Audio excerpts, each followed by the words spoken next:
Good morning, everyone.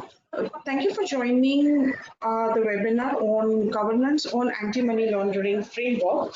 My name is Mona Lisa Chauhan, and I'm a manager at Rispro India Ventures Private Limited. We shall wait for a couple of minutes for the other participants to join in. Thank you.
Yes.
Welcome, everyone. Uh, I would like to give you a brief overview of our company, Rispro India Ventures Private Limited. Rispro India is a risk advisory consulting firm, and we are in this business since 9 years with our head office in Mumbai and presence in 7 other cities. We have served more than 425 clients, and we are a team member of more than 50 members. We have our we have our four main business verticals: risk advisory and assurance, technology, training, and recruitment. In risk advisory and assurance, we conduct GDPR, SSA 18, IFC reviews, risk-based internal audits, internal IT audits, PDP compliance review. With respect to technology, we provide software for legal compliance management, internal audit software, third-party risk management, robotic process automation through our technology partner Solvers. In training, we conduct in-person or online trainings on topics like ERM, risk assessment, and anti-money laundering as per the company requirements.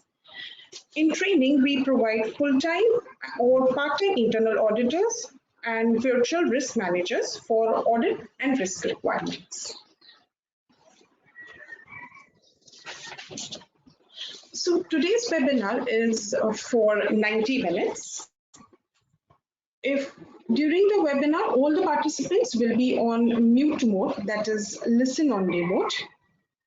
If the participants would like to ask any questions during the webinar, they can write it in the questions tab, which will be taken up either in the end of the webinar or maybe during the webinar. If a participant is facing any difficulty in viewing the screen share or maybe listening to the presenter, I would request them to kindly log out and log in the webinar. If the issue continues, I would request you to kindly drop a message in the chat box and our technical person will look into the same. Today's speaker for the webinar is Mr. Lakshmikant Gupta, who is a principal with Wipro India. He is a qualified CA, CMA, CS, and FRM. He has experience of 18 years in risk management, compliance, governance, and internal audits, which is mainly in BFS sector. He is specialized in credit and market risk, compliance, governance, and ethics. Previously, he has worked with NCDA, DEX, ICICI Venture, ICICI Securities, Franklin Templeton, sorry about that, Birla Sun Life. He is an independent director on the board and audit committee of Quant Capital Trustee Company Limited and an advisory on board. He's also on advisory board of a PMS. He is a part of Investor Grievance Redressal Panel at MCX Limited. He has given various trainings like on KYC or AML governance. He has given training to nominees as well as independent directors, trainings on insider trading prevention, credit and market risk management, operational risk management, data privacy, and impact of COVID-19. I would now like to hand over the presentation to Mr. Lakshmikant. Yeah, thanks, Mona Lisa. Thank you, sir. Good morning, everybody. Let me just share my screen.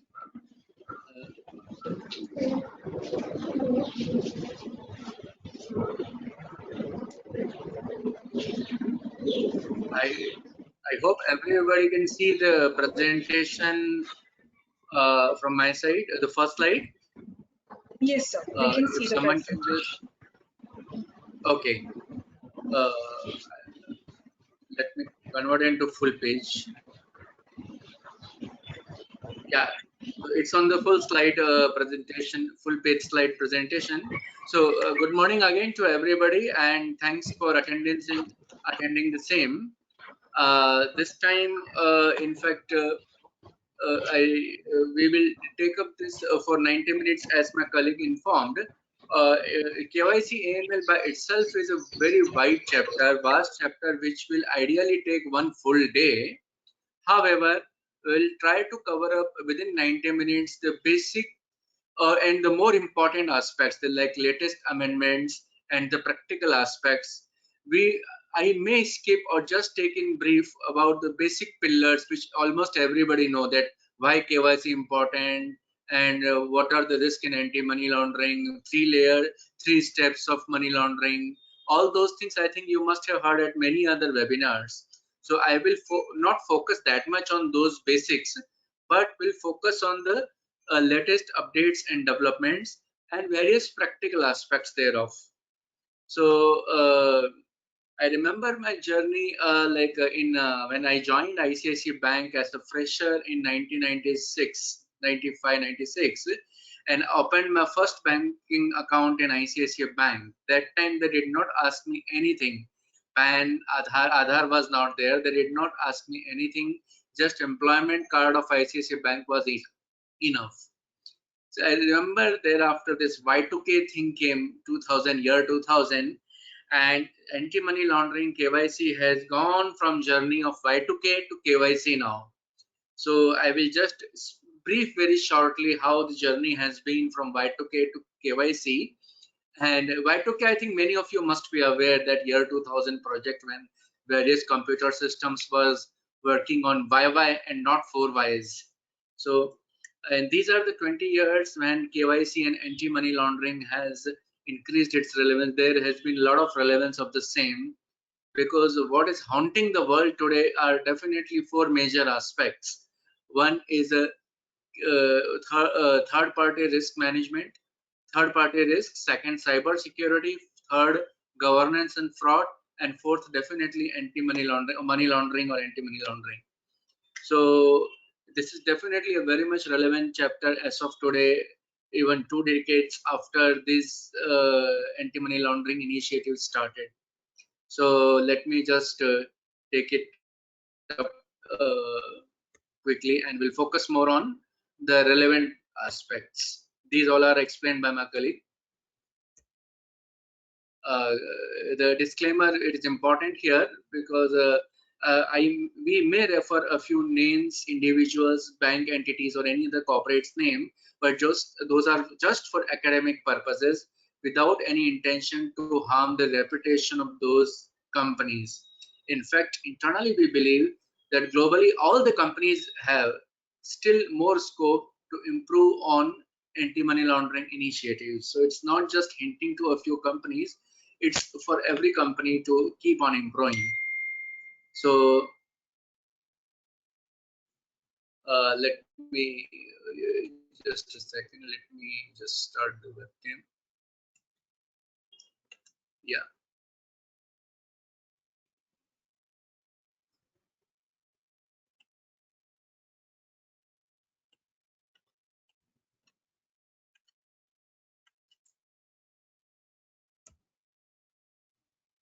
So from disclaimer, I am moving to next slide.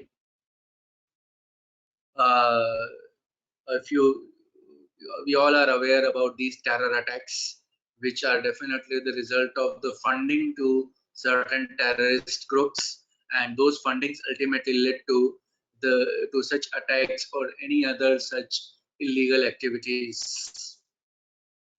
The terror attack in London, all of us are aware of these incidents, and if you are in Mumbai, definitely none of us will forget about this. In fact, I myself first saved just with a gap of 10 minutes when this first the train in which the first bomb blasted left 10 minutes before I could board from Santa Cruz itself. Pulwama attack, recent case just last year. Why I am showing these slides, basically these are definitely important. It's anti-money laundering KYC is not just for compliance purposes and documentation purposes. Somewhere we have to stop the chain of funding to the terrorist groups. It's not just terrorists alone. If we can look at the drug trafficking piece, which has a lot of social impacts, child labor, which is a social evil. So somewhere definitely anti-money laundering is connected with the social aspects as well.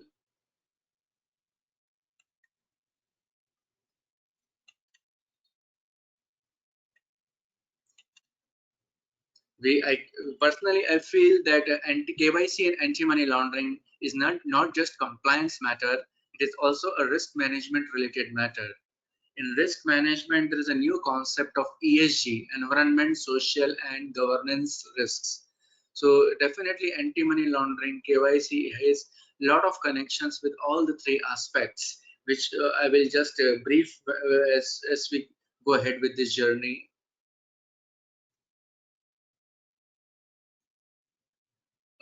Tax haven countries, definitely these are the havens for terrorist activities as well as fraudulent activities. So we all are aware that left side, if you read these names of the countries, definitely these are considered as high risk countries having a lot of transparency issues. One of the key factors which if you remember that when there were investigations going on against Chanda Kochhar, Madam Chanda Kochhar, that time there were some funding routed through British Virgin Island, and when the inquiries were made to the authorities in British Virgin Island, the reward came is that okay, we do not have any data. There was a flood and all data are destroyed, so we cannot share anything. So those are the types of rewards we get from the authorities in tax haven countries, and that's where we can say that these are more of opaque countries and transparencies are less, governance levels are less. So just at the point of starting again, I just wanted to know what is the full form of KYC. Mona Lisa, if you can just launch the poll.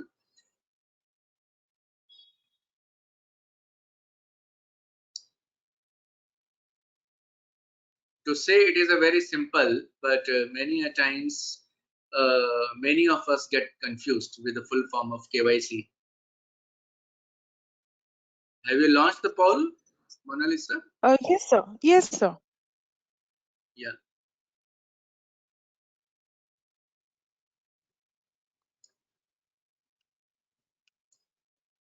Okay, just come to the, okay, it's coming. Yes, Okay, so the can show the results of the poll.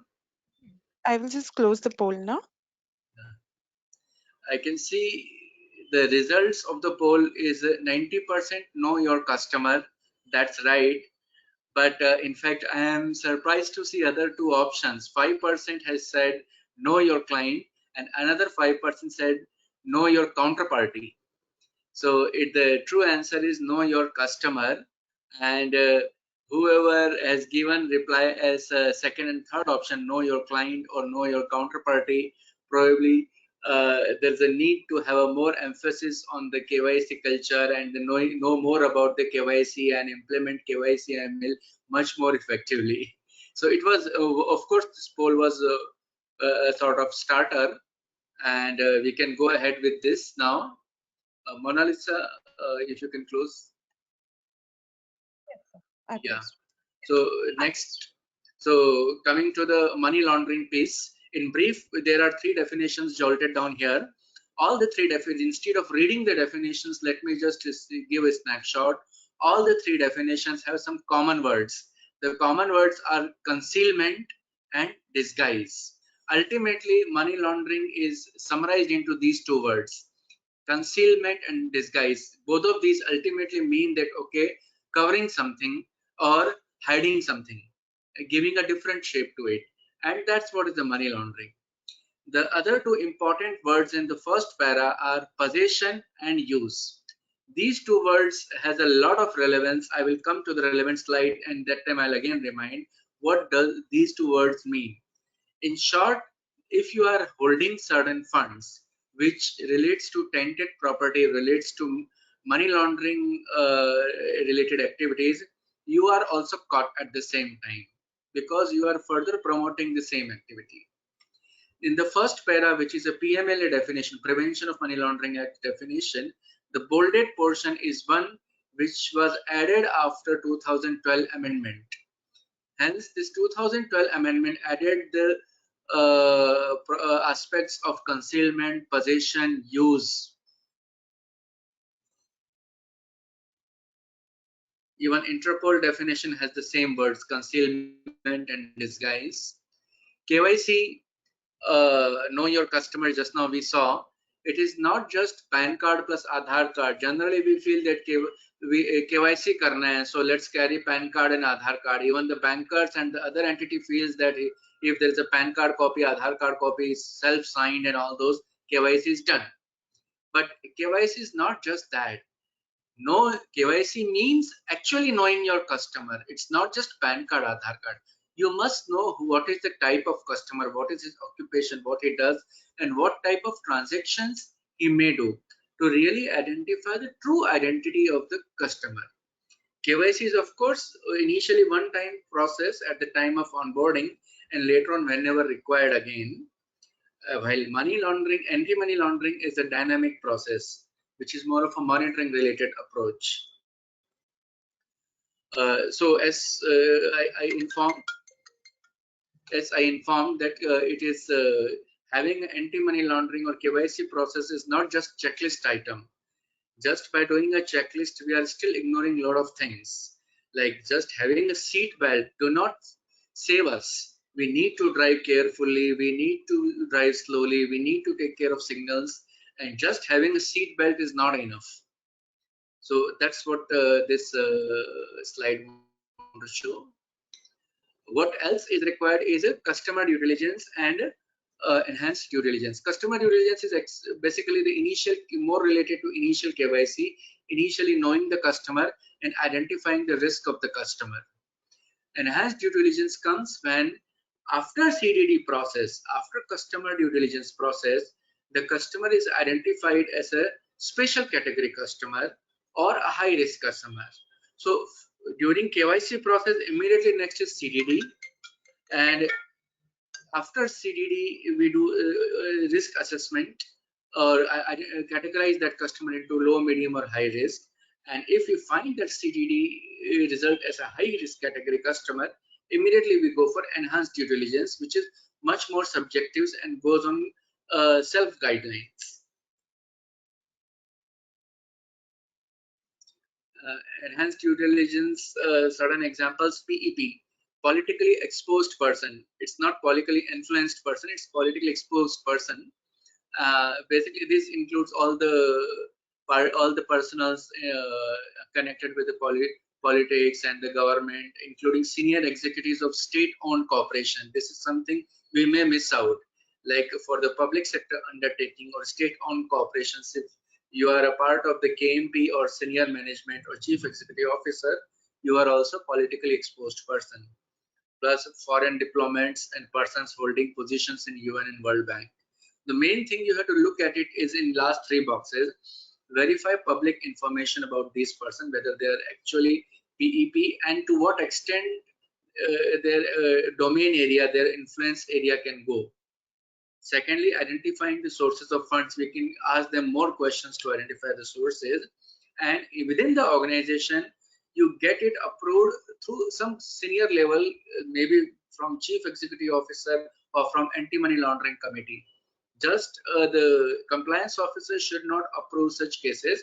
It has to go through some more senior level or through a committee. Other cases where enhanced due diligence is required is in case customer is coming from high risk countries or funds are coming from high risk countries. High risk countries are those countries where definitely the KYC AML measures will be much more deficient, much more weak. The list of such countries are definitely available at various places, and you can have your own parameters based on fact of membership or tax haven status and all this.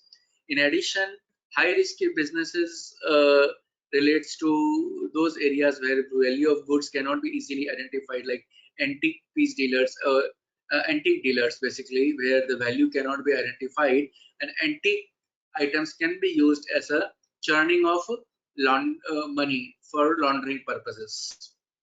Money exchangers are definitely another area of high risk. Just a few parameters to identify high risk countries, which may relate to drugs or tax haven or public corruptions, terrorist financing.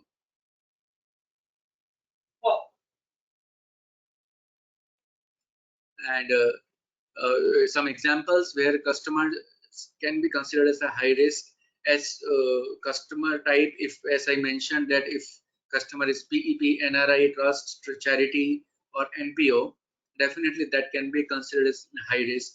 Even the foundations created for CSR purposes, those may form category of NPOs, non-profit organizations, and those foundations may also be considered into high risk categories, because many a times CSR is also used as a vehicle to launder the money. Other category of businesses which are into high risk, as mentioned here, is travel agency, property, builders, exporters and importers, and cash intensive businesses like retail, restaurant, gambling, casino, or even off market deals.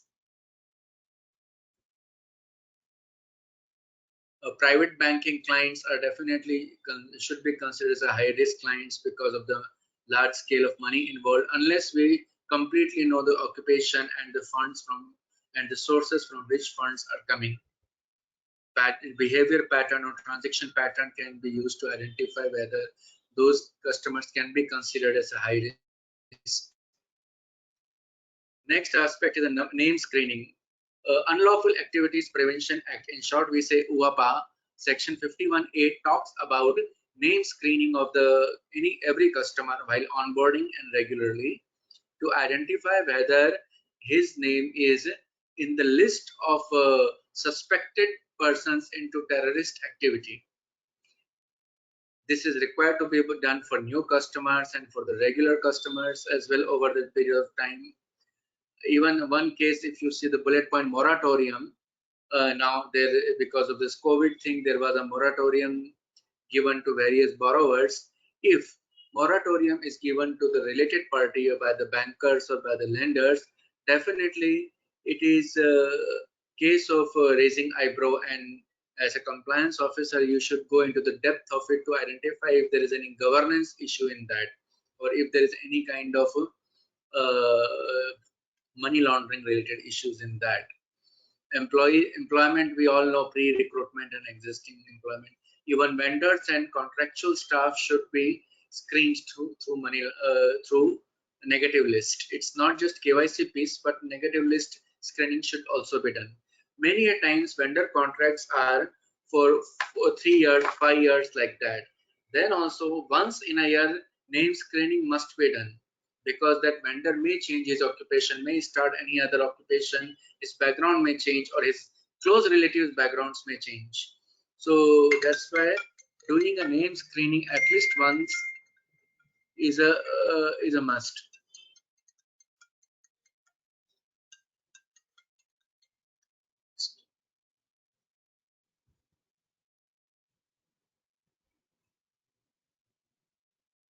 Yeah. So doing for vendor risk management, vendor name screening is a must to be done at least once in a year. The second point here is name screening. How much regular interval? This question comes especially in case of private equity type of funding, where a person, an investor, gives money for 10 years at a stretch in a fund. Now these fundings are given over one single agreement, over one single transaction, even though in multiple installments. But it is prudent to do anti-money laundering screening, name screening at least once in a year, so that we can get to know whether the occupation and the background of the customers have changed. If it has really changed, definitely it's a cause of concern for reporting to the authorities. Reporting comes as a suspicious transaction reporting, STR reporting, which should be done within 7 days of identifying that there is a negative item in the name screening caught here, or when there is a high level of suspicion of money laundering. Now here practically what happened, that we on a regular basis, daily basis, we may come to a suspicion. But if you have a monthly meeting of anti-money laundering committee, or a fortnightly meeting, in that meeting those are deliberated again. By that time those 10-15 days are gone. So the best thing is that in your anti-money laundering policy, you document that your T date for T+7 calculation, your T date is always the date of AML committee meeting. So that in the AML committee meeting, if it is decided that yes, it is a suspicious transaction, then 7 days count will start. In stock exchanges and brokers, it is there is always an issue, because exchanges are at a high level, and at exchange surveillance level, it is easier to identify the money laundering activities of the ultimate traders. But the exchange itself do not have any prerogative to go to the clients. They have to go through the brokers. But if the exchanges go through the brokers, there is an issue of tipping off. So somewhere exchanges should deal with the broker in such a way that tipping off related regulations are taken care, and at the same time brokers take additional action on money laundering activities of the client.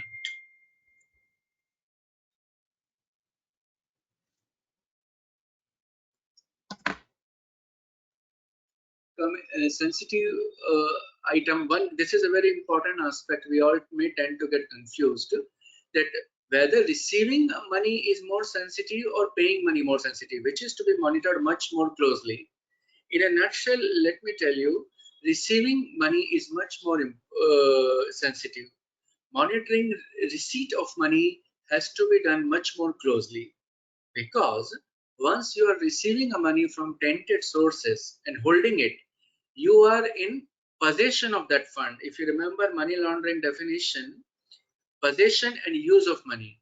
If you receive a money, then you are possessing that money for the time being, and you are using that money for internal purposes, or maybe for paying off to your creditors or paying off your dues. Ultimately, you are doing a possession and use of that money. At the same time, you are continuing the layering aspect. If there are three steps of doing money laundering, you must have heard earlier also, like placement, layering, and integration. So you are still continuing the layering aspect of it if you are possessing money. So it is necessary that receipt of money has to be looked at much more closely. While paying money, the main thing you should look at it that, okay, you are paying to the person who have a legitimate business and occupation.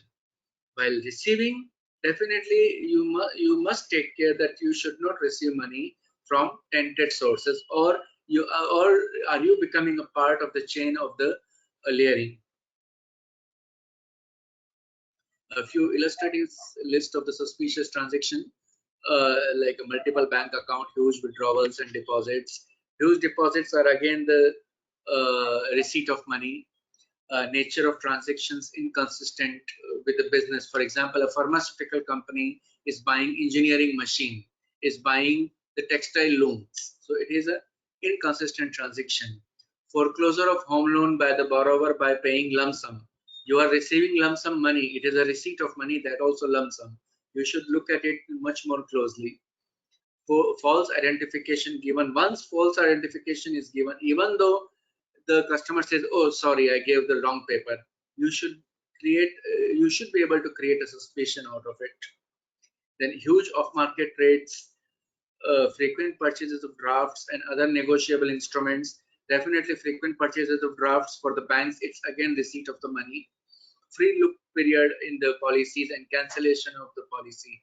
Post cancellation of policy, you have to refund the money, but before that you received the premium. So definitely it is again receipt of money, and all such transactions should be considered as a suspicious transaction. Beneficial ownership, without going into depth of the slides, let me tell you that if your customer is a corporate, you have to go into the depth to identify the individuals who hold certain percentage of the share into that corporate and do KYC AML for that individual. If customer is a corporate, then identify those individuals who are holding minimum 25%. If non-corporate, other entities like partnership or trust or AOP, identify the individuals who hold together 15%. To identify, you may go through the second, third layers also. For example, over here, if your customer is company X is owned by company A, B, C, D, E, 5 companies.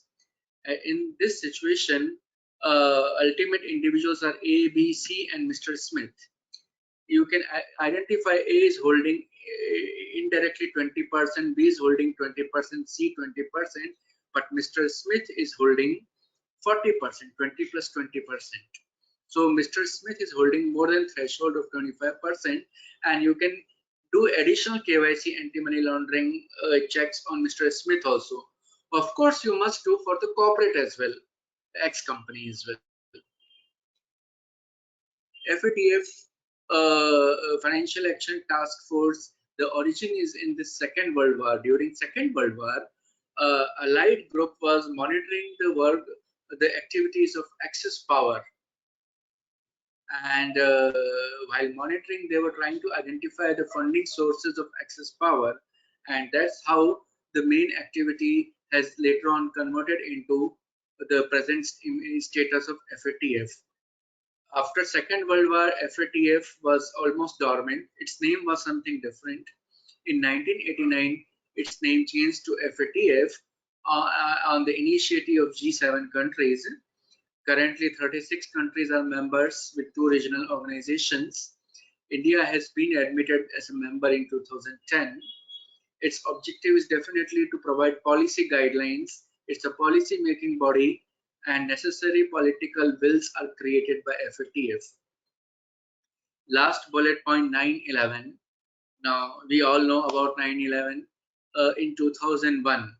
And 9/11 was a major trigger which completely changed the commercial world, and focus of anti-money laundering has increased significantly. US came up with its regulation in 2001, followed by UK, South Africa, Canada, and various other regions, including many African countries as well.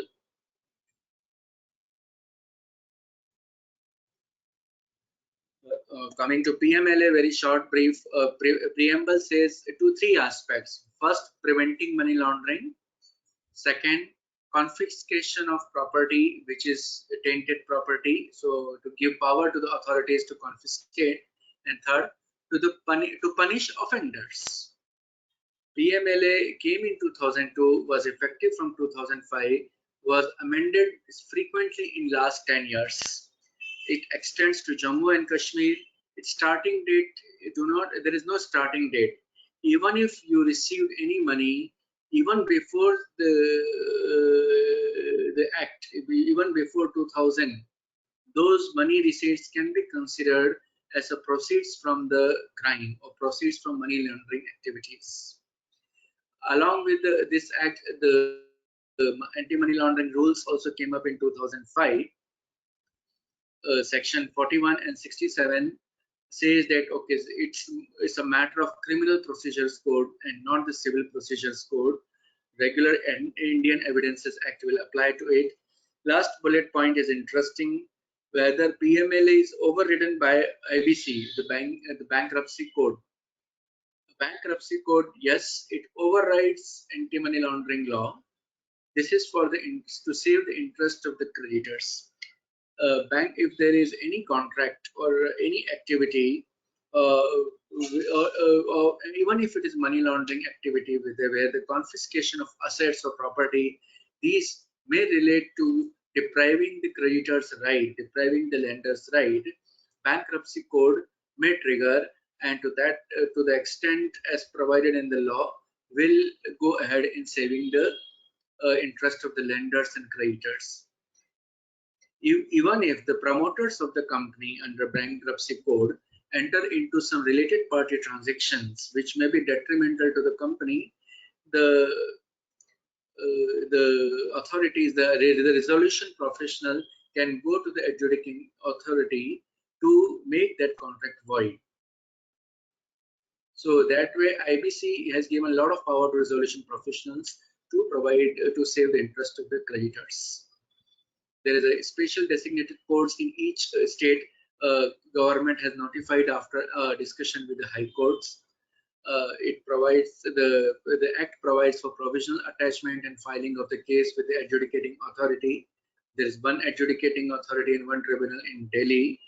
Normally, tribunals, a chartered accountant, a practicing CA, or a chartered accountant can represent in the tribunal, but adjudicating authorities insist on talking to directly the accused rather than to the authorized person. Then there are clauses relating to arrest of the persons and the bailment of the person. The bailment, the clause 45 says that bailment has to be given only after recommendation from ED, who himself proceeded with arresting the person. So practically, bailment under anti-money laundering law is very difficult because same ED's recommendation needs to be there for bailment. However, if the case relates to the funding amount of less than 1 crore, or if it relates to a child or women, there are leniency adopted. Scheduled offenses. The anti-money laundering law, the PMLA says that there should be a type of offense mentioned in the schedule to the act. Once that type of offense is established and an FIR is filed with police, then only ED comes into the picture, Enforcement Directorate come into the picture and goes ahead with attaching property or arresting the person. The scheduled offense has the list of the offenses provided in Part A and Part C. Part A provides, second bullet point of the slide, it provides for various regulations which may include to narcotic drugs related, explosives or substance related, And UAPA Act I already mentioned, arms and ammunition related wildlife protection, immoral trafficking, prevention of corruption at PCA. The third bullet point is important. In the amendments during 2018, the Insider Trading Prevention Regulation and Corporate Fraud under Companies Act are included under scheduled offense for money laundering purposes. Schedule C talks about Black Money Act. Income Tax Act, any offense, the way it is that offense under Income Tax Act is not directly linked with the money laundering, but offense, the same can be interpreted as an offense under Black Money Act. So tax evasion, sorry, tax evasion is not directly treated under Income Tax Act, but the income tax authorities take action under Black Money Act, files an FIR to police and saying that the offense is committed under Part C of Scheduled Offense of the PMLA, and then ED comes into the picture. So through Black Money Act route, the Money Laundering Act can be triggered, not under Income Tax Act. You will get surprised. What is this? It's save ecology, and what is all of these coming? In fact, if you see the list of scheduled offense, one relates to wildlife protection. Hunting of the wild animals are definitely part of the scheduled offense. Even in peacock, you will get surprised just that, okay, of course, we all are aware that hunting of peacock is illegal, but what about the feathers of the peacock? Peacock feathers are used by everybody. From where does it come? So peacock feathers are basically the act allows use of the fallen feathers. It do not allow hunting of the animal, hunting of the bird. So this is the list of the few cases of scheduled offense apart from hunting of wild animals. Next comes the commercial dealing in human organs. For this, if your customer is a hospital or as a private equity or a lender, you are funding a hospital, you must take care that hospital do not get indulged into the activity of human organs, because your money is a receipt for that entity, and ultimately that money is used for the purpose of dealing in the human organs. Sale of counterfeit government stamps. Fourth item, again important, sale, repair or use of arms and ammunition. Holding arms and ammunition which are later on used for terrorist activity definitely is caught under the scheduled offense. Here, defense equipment companies need to have a special policy, special procedures, and must take care that its products, arms and ammunition, the delivery, the transfer, all of these are so controlled in such a way that it is not used for repairs and or any other illegal activity. Secondly, sale of arms and ammunition must be under the given licenses. Breach of confidentiality and privacy under Information Technology Act. Now, we all are aware that data privacy is again a very important and relevant topic. So breach of any kind of data privacy will be a part of scheduled offense. I am sure once India's Data Privacy Act bill becomes an act, that will also be added to the list of scheduled offense, and I am sure that that is going to happen, because data privacy is also something which is very much relevant globally. Example, another forged bill, because it's again forging the documentation. Let's look at a few aspects. What about the FSI related frauds done by builders, done in the real estate? What about the competition commission related deviations, violations like monopoly activity or unfair activities? Or unfortunately, these two areas, FSI related frauds or competition law, these two are outside the scheduled offense list. So unfortunately, anti-money laundering machinery cannot be triggered. Whether tax evasion is a scheduled offense, yes, if it is interpreted as a tax evasion under income tax only, it is not a scheduled offense. But nowadays, income tax authorities have also become aggressive. They use the Vehicle of Black Money Act, which is added in the Part C of the schedule. What about the worries of the cryptocurrency or bitcoins? Why earlier regulators were talking that bitcoins should not be allowed, cryptocurrency should not be allowed? What are the money laundering risks involved in that? Now, with the recent Supreme Court judgment, of course, it says that cryptocurrency is valid, cryptocurrency products are valid. We cannot completely discard this. However, the money laundering risks, what RBI and the government, the finance ministry was foreseeing. This is because this was the risk of characters of the persons involved in Bitcoin trades. Normally, cryptocurrencies, Bitcoins, those are traded by many individuals, apart from the genuine individuals maybe, but it is connected with many other individuals who may have questionable characters like murderers, traffickers, extortionists, terrorists, and because of that, the government and RBI always had an issue. Still, even though now it is legal, but still, as a compliance officer and as a good corporate governance, it is prudent to avoid any kind of transaction involving cryptocurrencies like bitcoins or such other currencies. What about Hawala? Is Hawala a money laundering? Mona Lisa, can you launch this poll? Yes, sir. We have launched the poll. Yeah.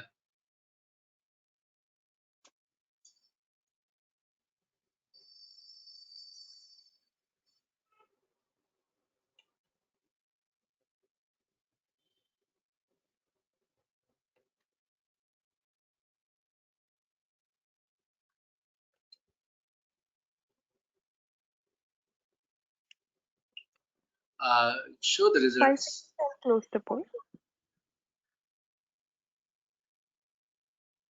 Yeah, the results Yeah. will say that 98% says yes, 2% says no.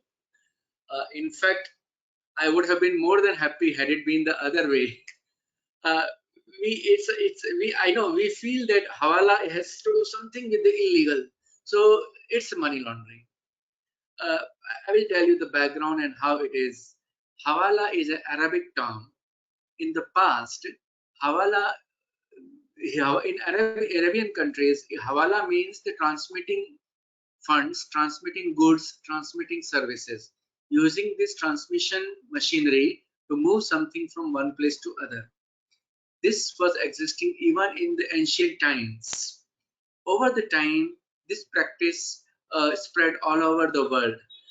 Unfortunately, the cash markets or the transmission of cash is done through Hawala machinery in India, and various money laundering related or tainted property documents or many such other things are also transmitted through Hawala.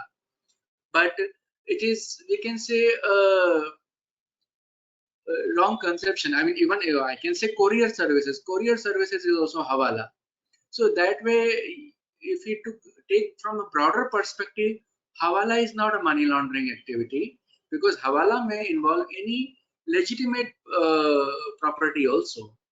However, if Hawala is used to transmit any tainted property or to transmit illegal cash or drugs, then definitely to that extent, Hawala is a money laundering activity. But the same services, if used for transmitting any legal product, legal service, or to transmit any legal thing, then we cannot use it to say that it is a money laundering. Hawala is a machinery. Hawala is not a transaction. So so it depends upon if it is used for money laundering activities, then it is yes. If not used for money laundering activities, used for legitimate activities, it is no. We can go ahead now.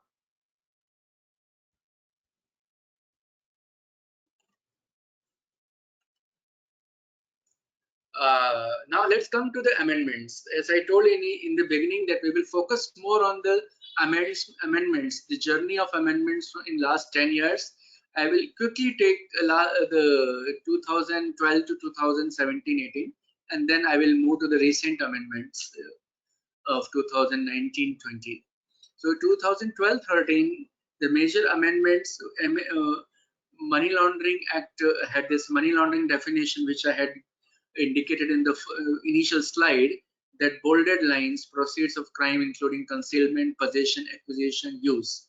The same possession and use here can be triggered if you are in receipt of the funds coming from tainted property or coming from a chain sourced from tainted property. There was a ceiling of fine of rupees 5 lakhs that is removed, so fine can be any amount now. 2012-13, the concept of reporting entity was inserted under chapter 4, which says that there is additional special responsibility of reporting entity. Reporting entity included banks, financial institutions, any other intermediaries in financial services, plus it included a few businesses also, like casino business, gold or precious metal businesses, jewelry merchant, registrars and sub-registrars under Registration Act, because most of the properties get registered over there, and we all know that there is a lot of black money into that area. So these are the additional entities which are considered as reporting entities. Chapter 4 has already defined certain responsibilities for reporting entities, which we may take up if the time permit in the end. So one more interpretation coming from 2012-13 is that it is written that unless contrary is proved, it is assumed that the proceeds of the crime which is under investigation or examination is involving money laundering. So it's upon the accused to prove that it is legitimate source.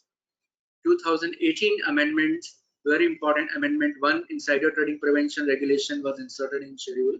Second, corporate fraud under section 447. Companies Act 2013, section 447 was very much dealt in after the Companies Act came in, which has a lot of linkages with the governance aspects and corporate frauds, which we have seen a few recent examples in last 2 years. All of these are definitely triggered under schedule offense after this budgetary amendment.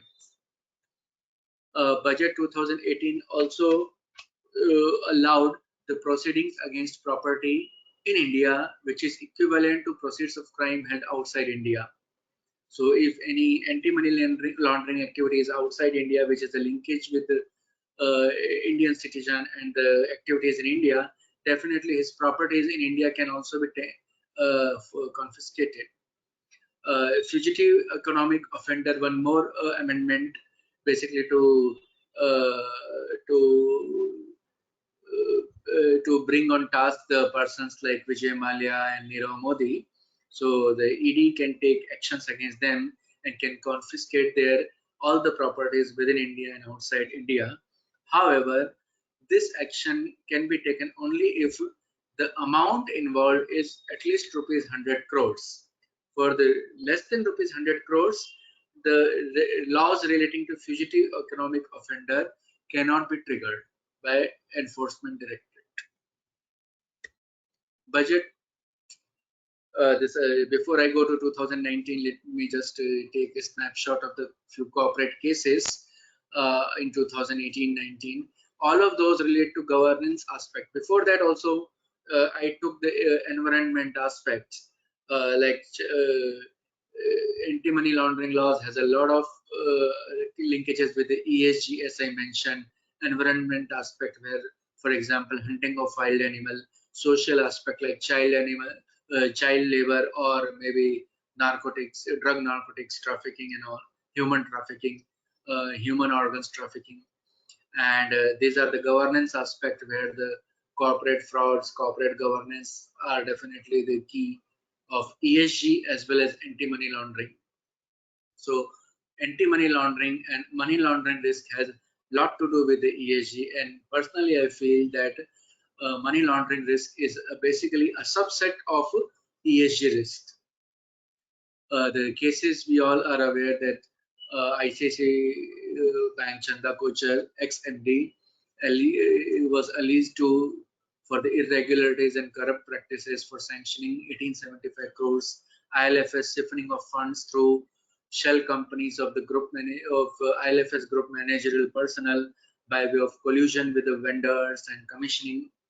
Nirav Modi's case, making false LOU and diverting 13,500 crores to the group companies of himself, using the route which was not linked with the core banking system. So PNB Bank could not, and the senior management of PNB Bank could not monitor these fund transfers. Coming to budget 2019 amendments, one or two small amendments, but very important.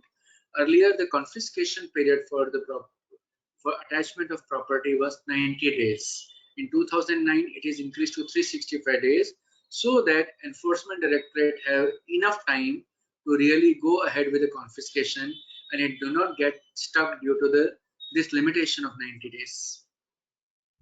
This is equally applicable to economic offenders, fugitive economic offenders as well. So now let's come to the latest changes. All the latest changes relating to biometric, fingerprints, data privacy, Aadhaar number. There has been lot of arguments, newspaper clippings, and news about all these aspects, and definitely these have been the key areas of any amendments relating to 1920.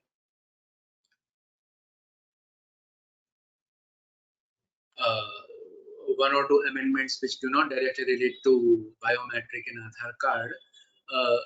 One basic aspect about the KYC policy, before we go into depth of 1920 amendments, on KYC policy definitely should have basic 4 areas. One, customer acceptance policy, what type of customers you are accepting, what are the risk levels of the customer that you are accepting. Second, customer identification process.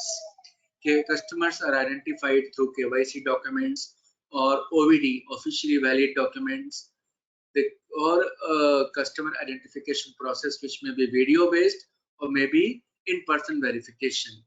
VCIP is a video-based customer identification process.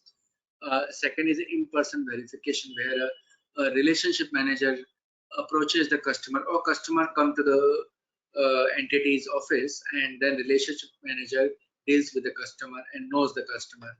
Digital KYC is another process. So customer identification process, this is another aspect of KYC policy. Third aspect is a transaction monitoring, which is a regular dynamic process which may relate to surveillance on customers' account, money laundering checks, name screening, STR reporting. Fourth is a risk management. Risk management relates to having a process where customers are identified into low, medium, high categories. Now, these parameters of low, medium, high, that has to be very well documented into your KYC policy or risk assessment procedures, so that this risk management aspects are taken care. So these are the 4 basic pillars of the KYC policy an entity should have. RBI came up with a circular on money laundering and terrorist financing risk assessment for NBFCs, which they should have completed by 30th June. I think this date is extended, or RBI also taking liberally because of COVID scenario. Basically, this is a risk assessment the entity should do on its own to ensure that they have strong procedures to identify any kind of money laundering or terrorist financing risk from their clients, or from their clients dealing or entities dealing with different countries or products or services. The company should take into account sector vulnerabilities, size of entities, and it should be a risk-based approach. The terrorist financing and this ML and TF risk assessment policy should also be board approved.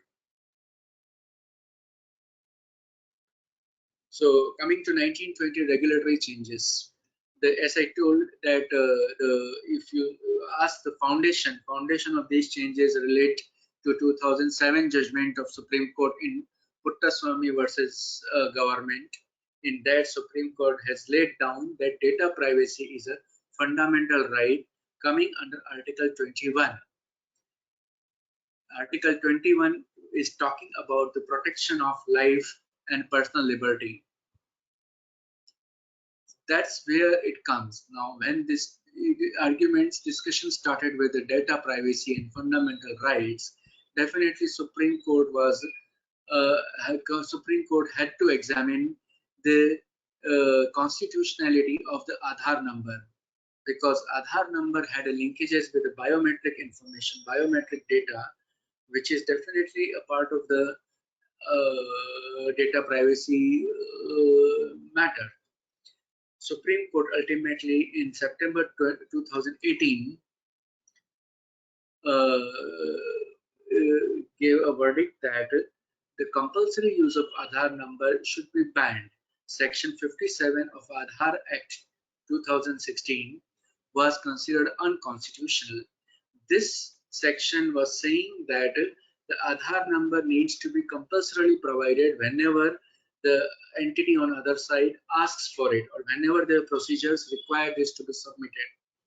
So the customers did not have an option, but they had to submit the Aadhaar number, and definitely that had the linkages with the thumb impressions as well. SEBI, however, in 2016 came up with a circular that use of Aadhaar number is voluntary for the SEBI registered intermediaries like venture fund, mutual fund, CAMS, Carvey, or maybe brokers. The use of Aadhaar number was made voluntary. So the topic has been going on earlier also, and SEBI was much more proactive to come up with this circular. This ultimately led to the verdict of section led to the promulgation of section 11A under Prevention of Money Laundering Act. Section 11A was enacted, which was talking about e-authentication of Aadhaar number.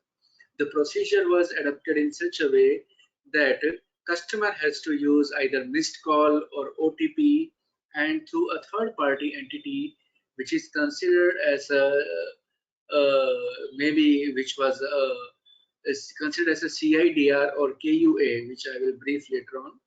They will certify to the other entity, the banks or whoever, that yes, he has a valid Aadhaar card. The section 11A provided that a person may go for Aadhaar authentication or offline verification, or instead of doing Aadhaar authentication or Aadhaar offline verification, he may provide any other officially valid document, maybe passport, maybe driving license, maybe any other officially valid document. In respect of Aadhaar authentication and offline verification, the way it works, that Aadhaar authentication was allowed only for the banks.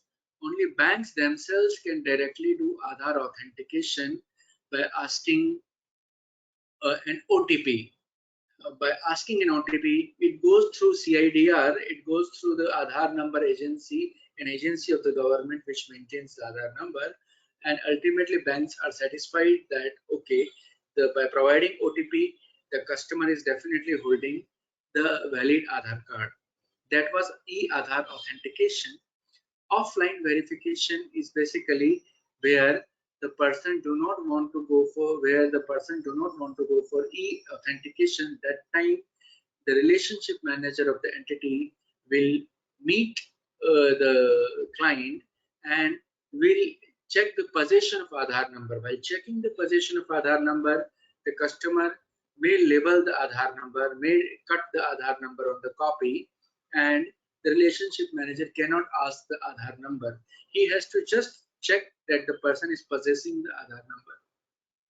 When an entity approaches customer, or a customer approaches a bank or an entity, the customer is to be given a voluntary choice whether he will go for OTP based Aadhaar authentication, or will he give a copy of Aadhaar by cutting the Aadhaar number, or will he provide any other passport copy or any other officially valid document. So it is compulsory now to give all the options to the customer, and if customers deny providing the Aadhaar number, services cannot be denied to the customer. Services cannot be denied on this ground that he is not providing Aadhaar number with Aadhaar card with Aadhaar number. So once by chance Aadhaar number or biometric is received by the bank or the receiving entity, it cannot be stored by the bank or receiving entity. It has to be deleted. Their systems, computers, servers cannot store Aadhaar number or biometric information, even the fingerprints cannot be stored by those entities. The definition of OVD, officially valid document, is also amended with these 1920 regulatory changes. This definition now includes that OVD includes passport and this and that, and it includes the proof of possession of Aadhaar. It do not say that Aadhaar card is OVD. It says proof of possession of Aadhaar is OVD. So that's how it clearly says that there is no necessity for Aadhaar card or Aadhaar card with Aadhaar number needs to be provided. Proof of possession of Aadhaar can be provided.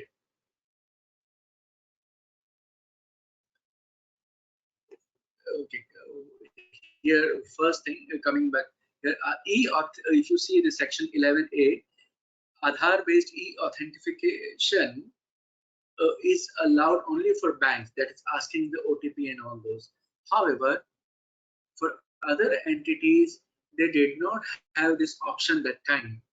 Over the time, the one way out was given under the same section 11A, that if any other entity wants to use this e-authentication of Aadhaar, they have to first approach to the government, to their own regulator. For example, SEBI registered intermediary may approach SEBI, insurance company may approach IRDA, their own regulator, and the approval needs to follow three-tier process: approval by their own regulator, approval by UADAI, and approval by central government.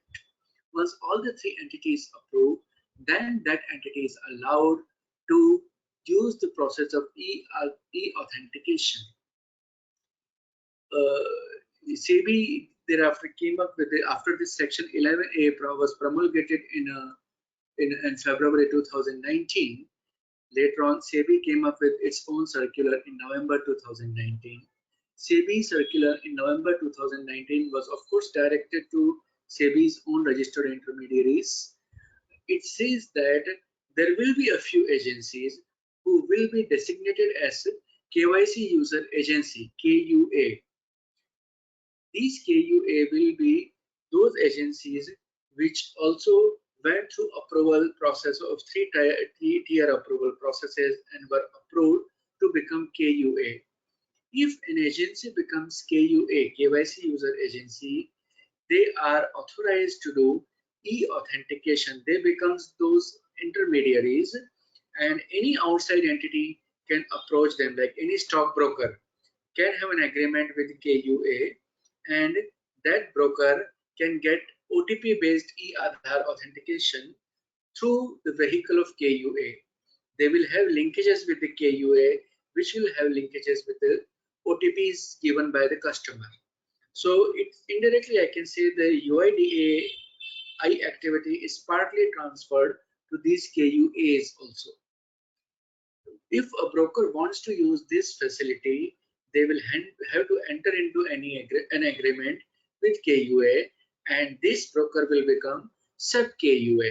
It is something similar where CAMS and CARVIs are appointed as transfer agents, and all mutual funds go and enter into a vendor agreement with them, and thereafter, okay, of course they are not sub registrars then, but that is a different type of agreement of principal vendor, but it is something similar like that. KUA, there are a few KUA already appointed after three-tier approval. For example, mentioned in the last bullet point, Bombay Stock Exchange, CDSL, CDSL Venture, NSDL, NSDL Data Management, CAMS, NSE Data Analytics. These entities are already registered KUAs, KYC user agencies, who can do Aadhaar-based authentication.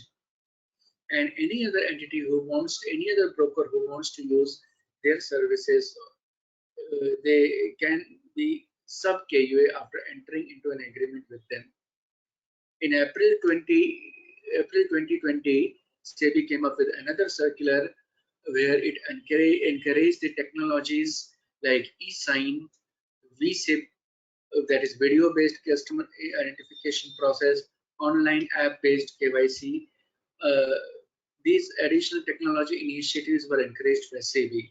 SEBI also mentioned that it is always better that customer use the same mobile number for their to become client of any intermediary, to become client of a broker, to become client of mutual fund. The same mobile number to be used, which is used for Aadhaar purposes. SEBI also provided that digital locker facility can also be used. These all facilities and technological initiatives were given by SEBI for ease in client onboarding with the brokers. So what is this? What about the address proof of a prisoner? How can a prisoner? Of course, prisoners are allowed to enter into banking transactions. They can open a bank account. If a bank asks, what is your address proof? What prisoners will say? Prisoners can provide address proof where he is currently, and this proof has to be signed, we can say has to be authorized by the jailer or the superintendent of the jail, who is overall supervisor of that jail. So this process is necessary while opening the account, as well as an annual update of KYC. That process continues to be necessary. So this is a facility given to a prisoner by RBI circular in 1920 itself.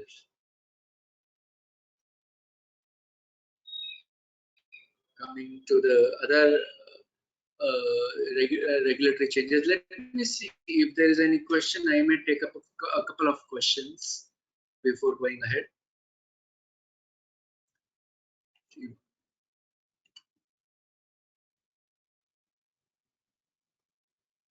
Yeah, there is a question on masked Aadhaar card, Aadhaar number. Yes,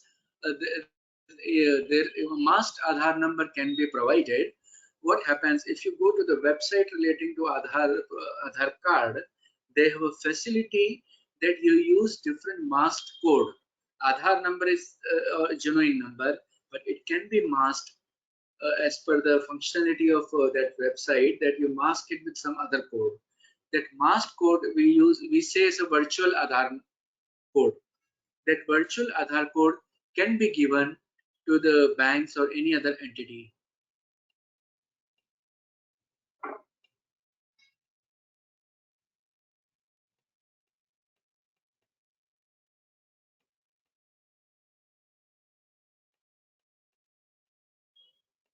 Any other question? Okay, so let me just continue. Now coming to the RBI circular, one RBI circular was for the prisoners. Now other RBI circular, housing finance companies will be monitored by RBI because there is no national housing bank now. Then on leveraging digital channel, RBI provided detailed procedure of using video-based customer identification process, VSIP. VSIP is defined by master directions of RBI. Let me just give you a broad idea. RBI has provided 3-4 main documents from KYC AML perspective. One was RBI's document for NBFC 2015. Second, RBI's master direction on KYC AML 2016. This master direction is applicable to NBFCs also. So these are the key documents. So when I say that VSIP is defined now, digital KYC is defined now, these definitions are added in RBI Master Direction 2016. VSIP is now defined as a methodology where the customer identification is done by an official of the entity by undertaking seamless, secure, real-time, consent-based audio-visual interaction to obtain the identification information, identification document, as well as information from the client, and to ascertain the validity and veracity of the information. So it's basically meeting the client. VSIP is basically meeting the client, knowing the client, getting information orally and through documents by a video. So it has to be a seamless random video, and there is a big direction issued under section 18 of master direction. Its detailed procedures is laid down which needs to be followed by the entity. Next is a digital KYC that is also defined by RBI in the master direction 2016 now. It says the capturing live photo, underlined words are the keywords, capturing live photo of the customer and capturing live photo of the officially valid document. Here you take capture photo of either OVD or capture live photo of proof of possession of Aadhaar. Maybe he can give a photo of Aadhaar by labeling or hiding the Aadhaar number. So again here it says proof of possession of Aadhaar. In addition to capturing live photo, also identifying the latitude and longitude of the location where these photos are taken by personally meeting. So this identifying the latitude and longitude is for the purpose of knowing that yes, the customer is based in India, live location is in India, and this identification of latitude longitude is called geotagging. So by using these technological means, the entity is complying with the definitions of digital KYC and VSIP and procedures under these two, which are valid procedures for customer identification process. CIDR, which I was talking, CIDR is basically the agency of the government which maintains all the Aadhaar numbers. It is defined under Aadhaar Act 2016. The same act under section 11 gives constitution to the UIDAI. So it says that okay, this is a centralized database which maintains Aadhaar number plus fingerprints, demographic and fingerprints information. Now coming to e-authentication facility. Let me just articulate it. I was talking about VSIP and digital KYC. VSIP and digital KYC are the processes when relationship manager meets the customer. Now e-authentication facility is a process where meeting is not done. It's through OTP, by sending the OTP or giving a missed call. eKYC authentication facility means an authentication facility where biometric or OTP or Aadhaar number, OTP and Aadhaar number are transmitted, are matched by an entity against the CIDR data. What is matched is Aadhaar number, but using the OTP. CIDR actually matches the Aadhaar number, but uses the OTP route. So here the main thing is that the whole process does not include transmission of Aadhaar number. The whole process includes transmission of OTP or giving a missed call from the Aadhaar registered mobile number. So there is no transmission of biometric information or there is no transmission of Aadhaar number. Practically, how does it work? We will come to that next slide, little more in depth. When you open account, how will it work? Section 16 of Master Direction talks about detailed procedure of collecting officially valid document. Section 16 along with Annexure 1, which was amended. There is a concept of wet signature and digital signature under Information Technology Act, which are relevant for this purpose as well. Wet signature is basically hard copy signature, which will take a scanned copy of the signature and send that signature or self-signed document to another entity. Those are wet signature. Wet signatures are always prone to tamper, and therefore in online transaction, wet signature do not provide sufficient security. For that, digital signature procedures under Information Technology Act was provided. These are basically e-sign or digital signature as per the process under Rule 9 of Information Technology Act. Now, recent current procedures post-COVID in this current scenarios, how what are the key points? As I mentioned, that moratorium given by the banking or NBFCs to related party, definitely it is a related party transaction to be closed from closely monitored from KYC AML perspective. Procedures of collecting documents can be now video based, online based. Scanned copies can be sent to the entity. On now coming to the opening of the bank account, online opening of the bank account. While opening a bank account through online, maybe suppose on the internet you are trying to open a bank account on the bank's website, you will be prompted to give an OTP or give a missed call from Aadhaar based Aadhaar registered mobile number. What happens? Your PAN is already linked with the Aadhaar number, and mobile number is also linked with the Aadhaar number. So using OTP or missed call will definitely direct CIDR and to bank that yes, he is holding valid, he is in possession of Aadhaar card, he is having one Aadhaar number. Using last 4 digits of Aadhaar, many a times on the internet, the website, the bank's website may ask last 4 digits of Aadhaar number.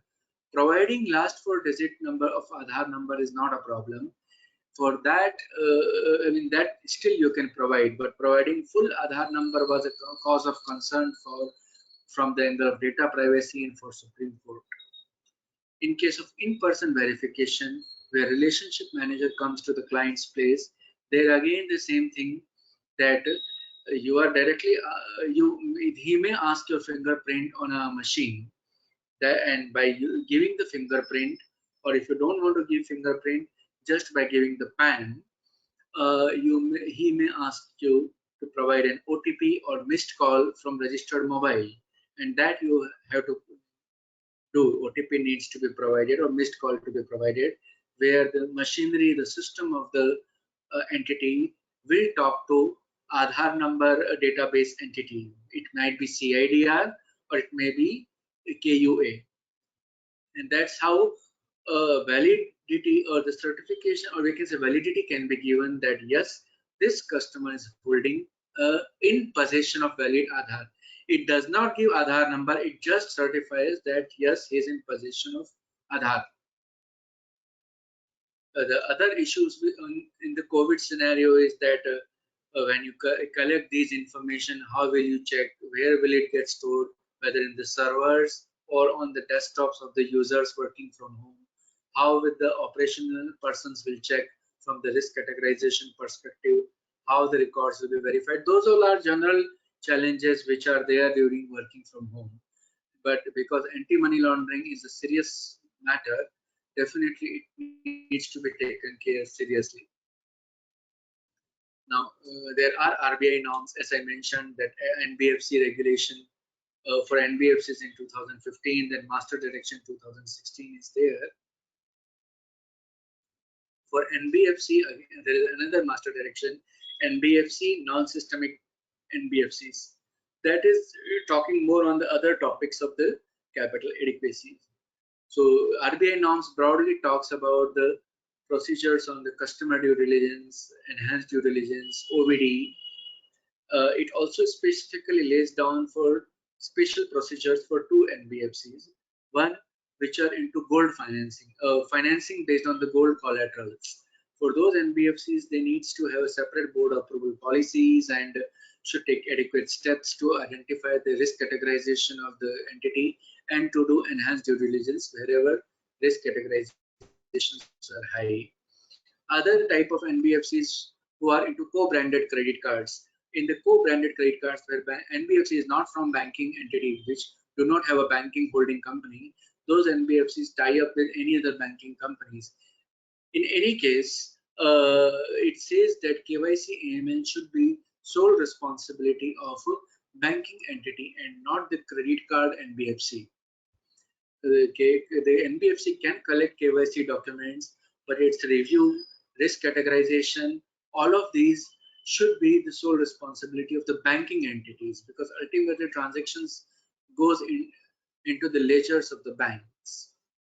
NBFCs can outsource only the operational activity, the manual activity, we can say monotonous regular activities, but cannot outsource the decision-making activities relating to KYC AML, like risk categorization as a decision-making entity, decision-making activity. Doing enhanced due diligence is the decision-making activity. Procedures of EDD is a decision-making activity. Those cannot be outsourced, but during the video customer identification process or collecting KYC documents, these can be outsourced. Outsourcing allowed to the group company also. Why regulators are necessary? Just if you can read out.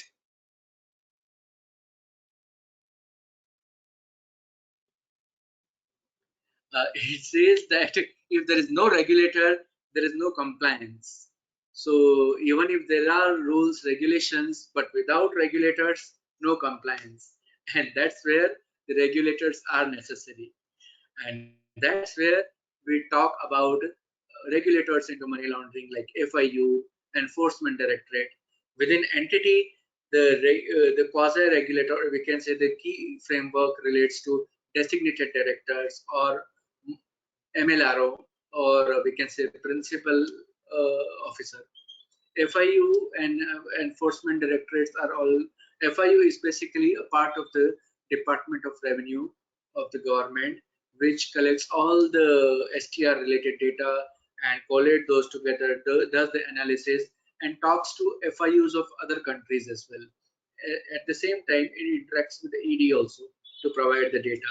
Enforcement Directorate provisions are there in section 4849(1) of PMLA. It provides a structure of that. Okay, there can be a main enforcement directorate, then special directorate at the regional levels, and joint directorate, deputy or assistant directorates. I think let me skip this one. We can go ahead. Designated director and MLRO are the frameworks within the entity. Designated director is a board level position which should be separately approved by the board that yes, this managing director or executive director, whole-time director will be designated director under PMLA. Similarly, principal officer, which is called MLRO, money laundering reporting officer, this is generally this is a compliance officer, an employee of the company that is also required to be appointed. So these two designated persons, designated director and PMLA and MLRO, these to create the framework of KYC AML in the entity. The responsibility of designated director are to comply with the obligations under the whole chapter 4, and responsibility of MLRO is to comply with the regulatory guidelines in KYC AML CFT. Penalties for both of them for defaults or for not doing duties properly are from 10,000 to 100,000. That is 10,000 to 1 lakh. Chapter 4 obliges DD, designated director, and MLRO, apart from obliging the reporting entity, for maintenance of 3 types of data. It says following 3 types of data should be maintained for minimum 5 years. Maintenance of record of all specified transaction, maintenance of the record of the identity of the person, and record of the beneficial owner if that person, customer, is a company.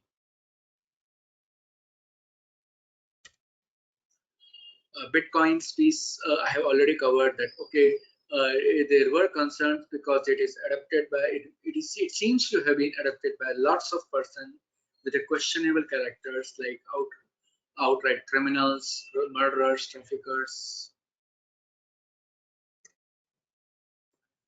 What about wallets? Whether wallets and prepaids can be vulnerable? Yes. One single wallet is, we are just on the verge of last 2-3 slides. These wallets are worth loads of cash. The loads of cash can be loaded on the prepaid card, and this prepaid card can be transmitted from one place to another and can be used at other places. Simply having 100 SIM card per wallet company, having 10 wallet companies and rupees 10,000 loaded on one SIM, this itself totals to the money laundering of rupees 1 crore. So it is very much easy to really move debit prepaid cards and just move the funds from one place to another. The other features of these prepaid cards which makes it vulnerable to money laundering are that it can be transported without much of restriction. There is no limits of carrying this. There are limits to carry cash, but not to carry this. Prepaid cards are loosely regulated, and there is anonymity. We are unable to know who are carrying it, who are the, because it can be given on to the bearer, any bearer, and ability to reload and reload again and again. And it is not bulky. It can be carried in the pocket. There is a long duration. There is hardly any expiry date. No expiry date practically. These are a few useful websites relating to money laundering, anti-money laundering, which you may go through.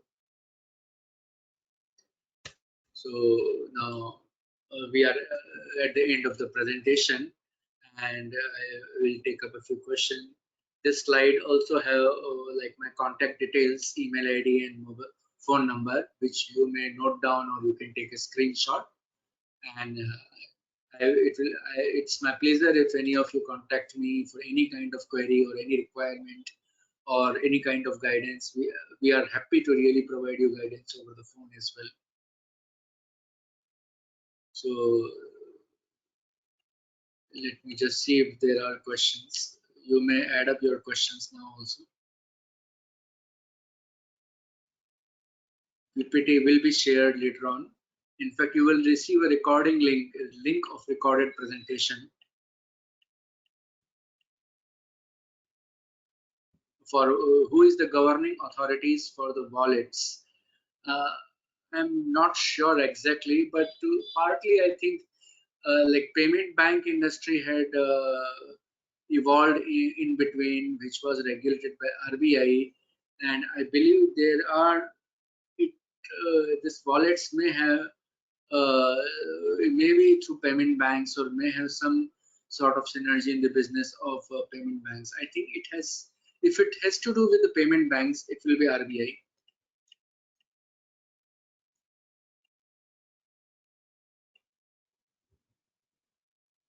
How to get recording of this webinar? You will get a link of recording in a day or two.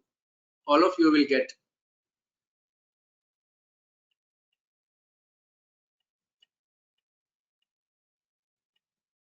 What is the rationale?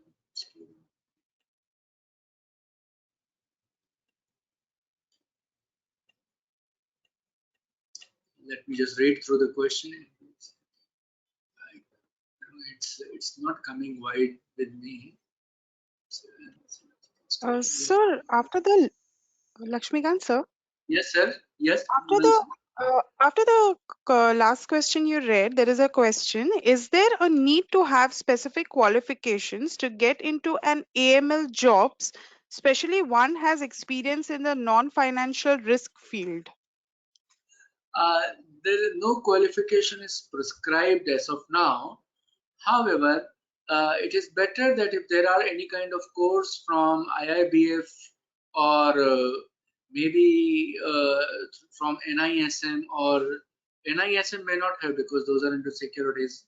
But if there are any such course or certification, it is better to do it, because even though regulation does not prescribe, there is no compulsion, but definitely it will wait if you go through some course. In fact, if you go through one full day or course on the KYC AML through RiskPro, we will also provide you certification. But of course, certification from IIBF can also be taken. Then next in NBFC can be stored masked Aadhaar number. Yes, that I have already said. Asking for an OTP.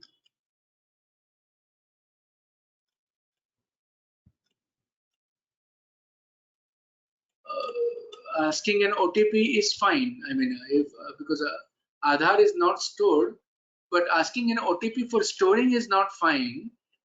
Once OTP is given by the customer, it is already checked that yes, that customer is possessing a valid Aadhaar. After that, nothing else is required. You need not have anything else then. So storing OTP is of no use.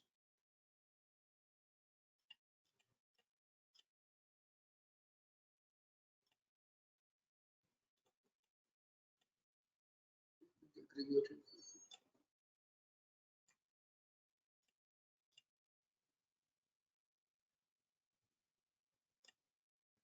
For payment aggregators, definitely it is a challenge definitely to identify the sources. I agree it is it's a bigger issue, and definitely the only way out relates to basically keep increasing the awareness and cautioning the other counterparties. So there is it's definitely a big challenge. I agree.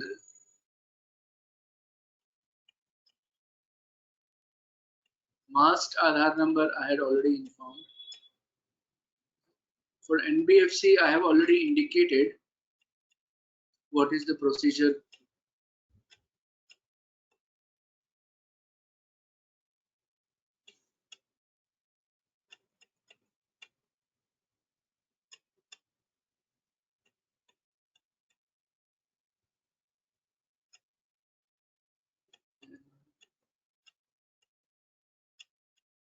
There is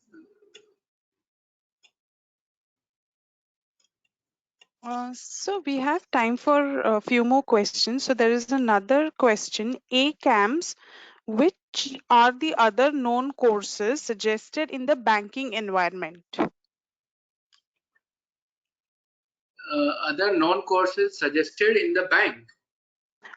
Which are the other known courses suggested in the banking environment? No, on the KYC AML, and if you ask, I mean, this is the only thing. I mean, for other courses, then depend upon the job area in which the person is into. So if I could not address the query, probably I will separately reply through email.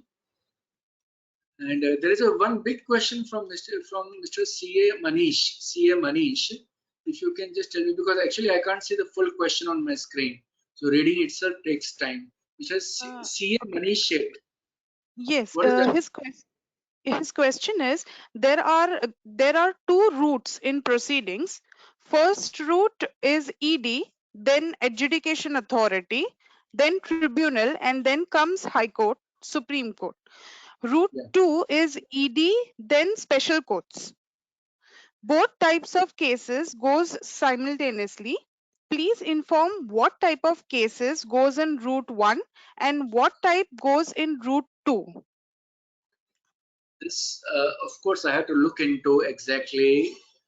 I didn't go into the details of it. Probably I will look into the depth and will reply separately, because this needs a detailed study into the types of cases and all those. So I will come back over email separately. Okay, and now we have time for last question. What Yeah. about Aadhaar numbers collected for existing customers with respect to masking? I mean, if the question is on the masked numbers, which are the virtual code, can be stored by the entity. That is not a problem.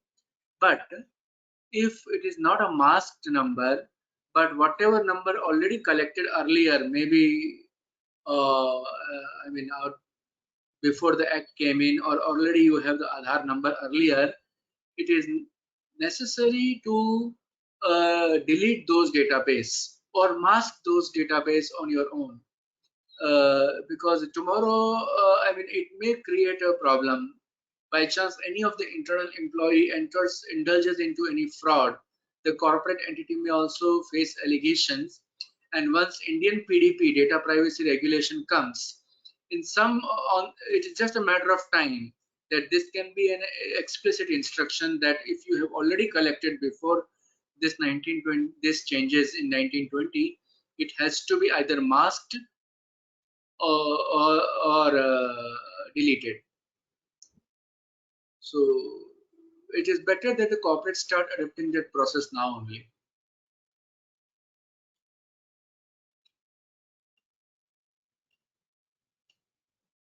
Any other question, Mona Lisa? No, actually, there are no more questions. So, if any of the participants have One any question. more questions, Sorry. One question is on re-KYC.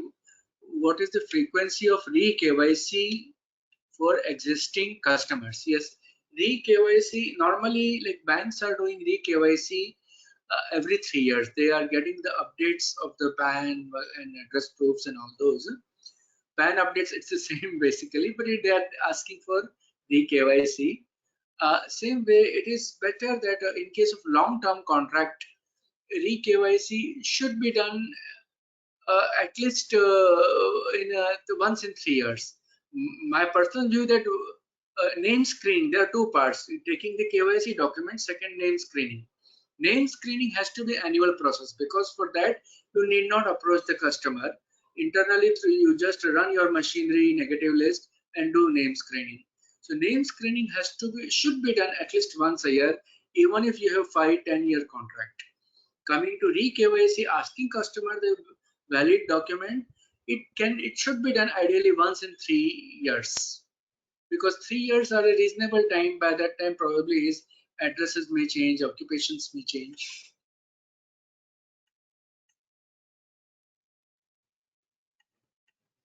Any other question? No, no more questions. So if any participants have any questions, they can write us to info@riskpro.in and we shall reply back. Thank you for joining the webinar and have a nice day. Thank you, Lakshmikant sir. Thank you very much. Thanks to all of you. Bye.